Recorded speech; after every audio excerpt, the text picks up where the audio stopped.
speaker rather than to the data blitz. We are going to save the data blitz, the morning data blitz, until after the Q&A session. We want to make sure all of our featured speakers have plenty of time to give their talks and to receive questions and to provide answers.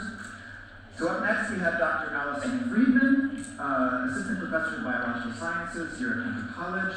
Her talk is entitled Activating Resilience Mechanisms, a Novel Approach to Treating Depression. Welcome, Allison.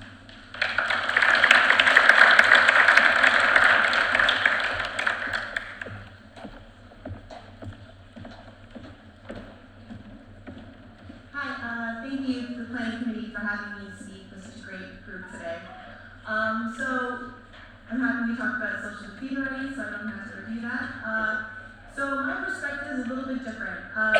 Instead of trying to figure out how to reverse the symptoms of depression, the approach that we took was to look at how can we promote a mechanism of resilience. So it's a similar idea, but a little bit more of a hopeful perspective.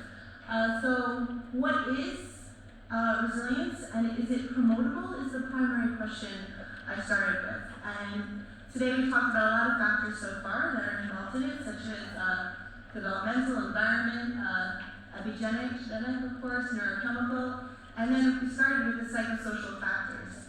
So for me, my focus is the neurophysiological mechanisms of resilience, and what are those differences that can make some people resilient in the face of chronic stress? And importantly, if we can target what those neurophysiological mechanisms are, can we promote them? Right? So instead of trying to reverse, but more push people in the direction of resilience. So this has been my approach for the past couple of years. So I'm going to talk you through exactly what are we trying to promote. So what is resilience? Right? So we've gone through what depression is, what those symptoms of depression are. We need to be able to quantify what resilience is if we want to actually have a way to measure and be able to decide and promote it. So some of those factors, and my favorite one is the idea of building a capacity to absorb disturbance. And why I like this one so much is that you can really think about this at the level of the neuron as well as the level of the human being. Further, the idea to be realistically optimistic, right? Some of these are very human. For us, just like we talked with everything else here, the idea of being able to model these and measure them, quantify it in an animal model is really important. And for that reason, I've moved forward with a chronic social defeat model as well. Just as Pat described, you have this kind of territorial response over a 10-day period of time, 10 minutes a day. And what's really, really important about this for me is that you're able to measure this level of social behavior. So mice, just like humans, find interacting really socially rewarding. And when you see that animals that go through this 10-day paradigm and you measure their social interaction behavior, you find that these susceptible animals will avoid interacting, right? So there's something wrong with their reward pathway. What's important for us is that there's also this resilient phenotype. So after the 10 days, some mice, even though despite going through this horrific 10 days, is now able to maintain the social rewarding behaviors. So just like everyone else, this was back to Eric's work, Christian and Han, looking at chronic social defeat, and this is really kind of an important thing to state, that this model is a long-lasting phenotype. So it's not over a 3-month period of time this phenotype lasts, which is similar to what we see with patients who have major depressive disorder. Further, induces anhedonia, so a loss in things they have found pleasurable beforehand, and we're able to directly measure this looking at sucrose preference. So mice will normally find drinking sucrose very, very pleasurable. And as Pat mentioned, is reversed by chronic fluoxetine. So this really validates that chronic social defeat model as a good approach to look at both susceptible and resilient animals. So as I mentioned, we see this dysfunction in the reward pathway. And to me, that meant looking at the dopaminergic hub of the brain, the VTA.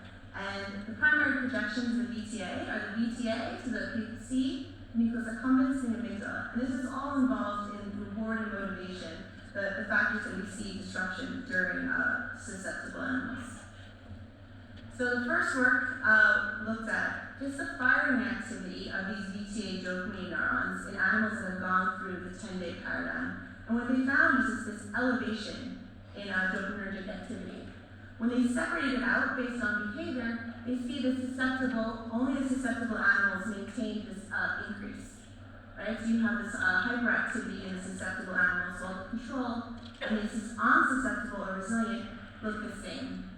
So importantly, further on, later data showed that this hyperactivity is exclusively in the VTA-NAC pathway. Right? So we see this kind of clear dysfunction in the susceptible animals. Yet the control and the resilient look the same. Now, from a whole other mass of studies, of gene array studies, we know that that's not true. So from a neurophysiological perspective, I said, what else could be going on here? So the first thing I did is I looked at the intrinsic excitability of these VTA dopamine neurons. And what I found is that what you're looking at here is just a same level of current injection into a control animal and measuring the amount of spikes that occur. What you can see in the susceptible animals, you see this tremendous increase, which is to be expected with the hyperexcitability. But interestingly, we found this decrease actually here in the number of spikes elicited in response to the same size current injection. And what this indicated to us is that overall, these neurons are more stable, almost to the definition of what resiliency is. So these neurons are less likely, have gained the capacity to respond to perturbation, right? So they're now responding less to the same size current injection. So being familiar with VTA dopamine neurons, we investigated further what actually controls this type of activity and what is the ionic mechanism and neurophysiological mechanism underlying this change. So one of the first hypotheses that we had was looking at the IH activity. So hyperpolarization activated cation currents carry this IH current. And what you see typically is you have this increase in IH, which will increase the firing activity. And this is what you see in susceptible animals. And nicely, in 2010, we showed that you can actually reverse this increase modestly with chronic fluoxetine treatment. So it seems to have a nice summed up story. So the next thing we asked is, what exactly is happening in these resilient animals, right? What is the signature of resilience that we can try to promote? And what we found is when we looked at the IH current in the resilient animals, that it was huge, this unlikely, tremendously large IH current, which would indicate to a physiologist that this neuron is now firing at a very high rate. Therefore, we knew that it wasn't true, that something else must be going on. So in conjunction with measuring IH, we also measured potassium channel function. And what we found is that the potassium currents, which function to dampen neural activity with increased current projections, you see that resilient animals have this corresponding tremendous increase in potassium channel function.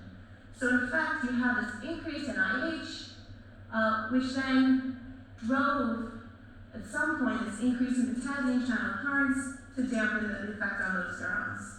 So we hypothesized that this is what was happening, right? It is one of the possible mechanisms that's pushing animals towards resilience.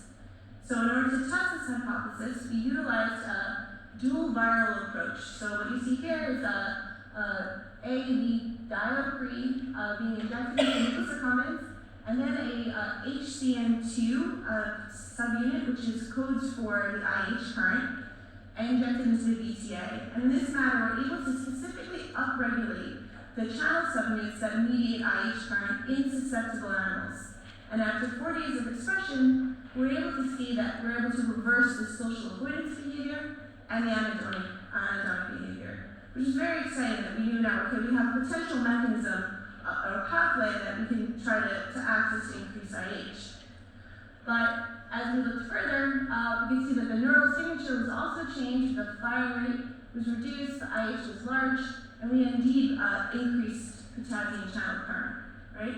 But the next question was, is it really the IH current that's involved, or just the hyperactivity alone that would be necessary? So if we're trying to look for the pathway to promote, where's the closest point to this activation of potassium current?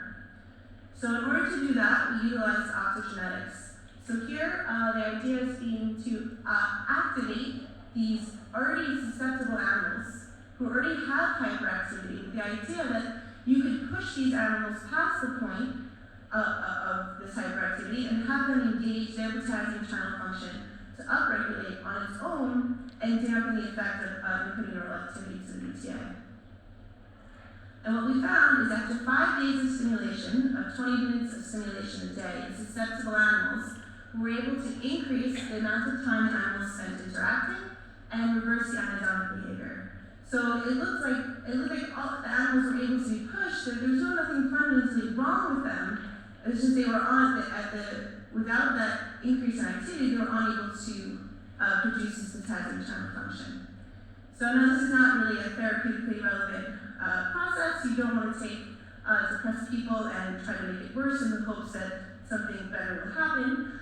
So moving towards a more direct approach, we wanted to see if we were able to directly increase potassium channel function alone. Was there something about the firing activity, or can we just increase potassium channel function and reverse the social avoidance behavior? And what we found using a KCNQ3 packaged virus directly into the VTA into susceptible animals, that we were able to reverse the social avoidance behavior and reduce the sucrose preference decline in these animals. So importantly, after we did that, the neural signature of these animals was similar to the resilient. So before you have here the susceptible animals with the hyperactivity, just inputting the KCNQ3 subunits alone was able to reverse that neural hyperactivity, and we had this increase in potassium channel function. So this kind of validated that this is a good approach in order to increase resilience or promote this function. So what's available to us now?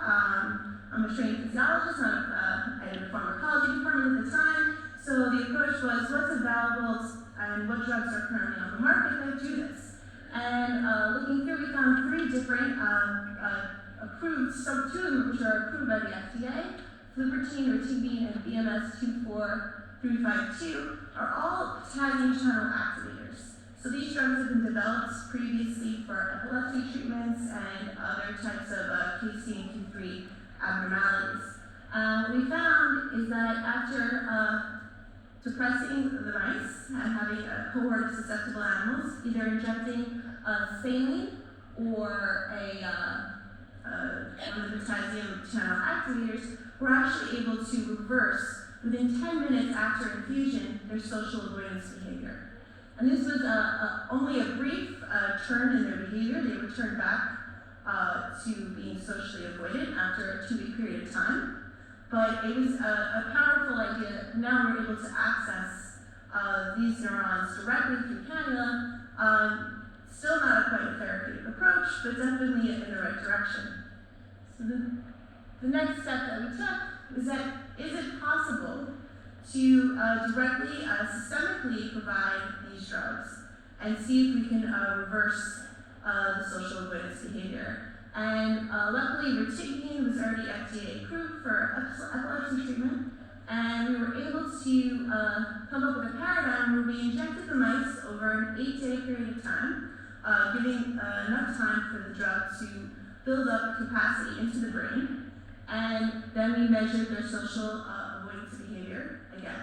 And what we found is that animals that were previously social avoidant, spending the majority of their time in the corner, were now socially active and found interacting rewarding. So we were able to reverse that sort of rewarding dysfunction, dysregulation, as well as reverse the sucrose preference behaviors.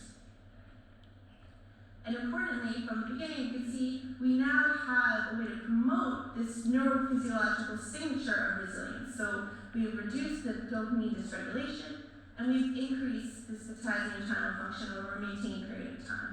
So this is quite exciting for us. Trying to move forward with clinical trials, moving along now and see how that goes. But this is kind of the first idea of having a molecular, neurophysiological signal of resilience and how we can promote it. Moving forward, I was looking at this, and just as Eric kind of suggested, we have a little bit of an issue with this currently, is that the idea that is this same true for females. This is the same neurophysiological mechanism, and the idea that it would be exactly the same is kind of absurd in the world of science. So one of the first things that my lab has been working on is just looking at the effects of the estrous cycle on the dopaminergic pathways. Since we're already kind of in this system, to see that this is a valid approach for females as well.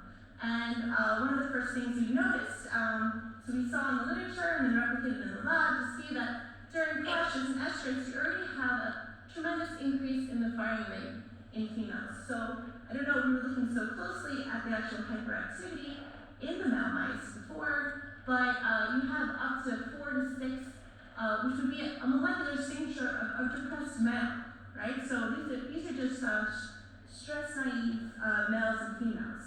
So already we had an indication that something was not the same, right? So based on a lot of gene array data now that's kind of clear that male and female depression, as well as male and female resilience, are going to be quite different, right? And the skills that we achieve to get resilience are going to be quite different. So one of the first experiments we want to see is that you have males here, you have diestrus or push estrus, and you see this looks like a susceptible male. Now, is it possible that these females are more susceptible to social stress based on just this change in cyclic hormone activity? So one of the first experiments we kind of did in the lab was develop an acute variable social stress. So this is a one-day stressor, which 4 different stressors that occur 20 minutes apart for 20 minutes a day. It consists of a predator-odor stress, overcrowding stress, witness restraint, and social instability stress. So really disturbing the things at the heart of what females' kind of needs are. So their nesting material is removed, they are now experiencing some sort of witness stress, I can't say empathy, but a witness stress, as well as confinement, and then a threat, a home cage threat, and also home cage instability with wet tilted bedding. So this paradigm, then we test the next day. We're looking at social preference. And when we see, this is a fairly small cohort, but when you look at just estrus and diestrus, you actually see that there's a slight decrease in social preference compared to diestrus. This would normally be over the 90 level for control animals, which aren't here. So we're sort of trying to figure out exactly at what point there's a ceiling and a floor to this sort of effect, and whether these effects are actually overwhelmed by a larger, longer stress paradigm. So in addition to the acute stress, we're also doing a 10-day social stressors. So this is slightly different than the chronic unpredictable mild stress in the fact that these are primarily social. We try to really tap into the psychology of the female mouse and what their sort of needs are. And we've been lucky enough to try to come up with some good results. And we found that this is the social preference test. You have this nice decrease in social preference in females that go through this 10-day paradigm, as well as a pretty robust anxiety phenotype, with the female mice spending more time in the corners and less time in the center zone. So this is kind of the future of the lab right now. And the idea is now we have some exciting recordings. You'll see my graduate student is presenting a poster shortly. You can see how she's also looking at some of Kat's idea of looking at how coping strategy and predicting who will be susceptible to this paradigm based on predator-odor approach. So we'll look at that. And so this is kind of where my research is at this point. We kind of see a neurophysiological signature of resilience, and we can promote it in males at this point to some success. The question remains exactly this sort of work for females as well is kind of where the future is for me. And just wanted to thank my great team at Red Hunter. A lot of undergraduates worked really hard to go through a lot of behavior and a lot of cycling of females to try to accumulate some data, as well as my previous lab funding and, of course, the team at Sinai.